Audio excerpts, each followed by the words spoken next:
A little bit on the Zener Diode. You could call this, some of it is supplemental information, but you better know it. That means anything. Supplemental means that normally I don't go into this depth with the Zener, but this time I will because I like it. Zener diodes are designed specifically to operate in what condition? Reverse bias. Do not, for the life of you, do not forget this. Reverse bias. Why? It's made that way, yes. It's doped specifically. Heavier junction to keep that switch open over a wide range of currents. How many times have I said that? A whole bunch. So here's my definition to you. Something to put in your little hat. Got it. Maintain nearly constant. What's that? V sub Z. What is that? Zener voltage. And I also put in parentheses next to it reverse voltage. It's the same thing. If you remember that DC characteristic chart way back in BEO3, everything on the left side was all the reverse stuff. Reverse breakdown voltage, reverse current, all those things. That's where the Zener likes to operate. So if there is a change in current, the Zener current that is, its job is still to do what? Keep that switch open. Open switch, max voltage, right? Yes, sir. Yeah, that reverse. So we must have to place this in the circuit. How?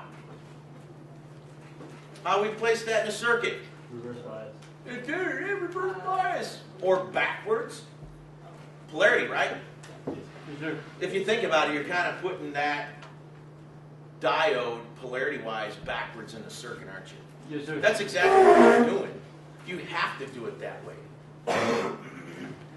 And it can maintain that voltage, that Zener voltage, or think about the open switch concept, over a wide range of currents because, again, it's manufactured that way so it can. Look at a spec sheet. Any diode, it will give you a range of currents, a min and a max. And within that range, in the circuit, if the current changes in that range, the Zener is still going to maintain that nearly constant voltage that is designed to operate at reverse bias. The Zener diode in all of these regulators, think about all these regulators we talked about. Isn't there a Zener in every one of them? Yes, Even this one? Yes, sir. Conceptually there is, right? Yes, sir. Because the 3-pin, I drew that imaginary Zener to get you to think that, oh, that Zener, a constant 1.25 volts across the out and adjust pin. Hello. So basically, every one of these, we're dealing with a Zener diode. It sets the regulated output, doesn't it? Yes, sir. Not the input voltage. Does the input voltage, for example, this first one here, the series voltage regulator, does that set the output voltage?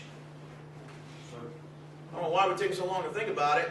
Look at what I'm pointing at. Does that set the output voltage? No, sir. No! What does? The Zener. That's why we give you all these formulas. V out equals. And isn't it always VCR1 plus or minus the forward voltage? Yes, sir. That's what sets the output voltage. Look at this. I squared this in red. Sets the regulated output. Why didn't I write voltage? We have a current regulator, don't we? Yes, sir.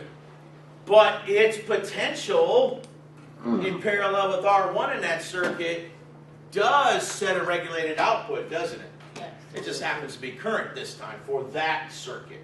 But we're still using a Zener to help regulate, or not regulate, set. That's a key word here. Set regulated output. The line voltage does not do that. This does. That does. That's what V out equals, or assist in establishing what the output current is.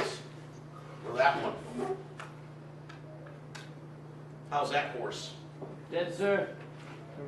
Don't forget this. It's the Zener that sets the regulated output, not the line voltage. We know the difference, right? Yes, sir. Okay.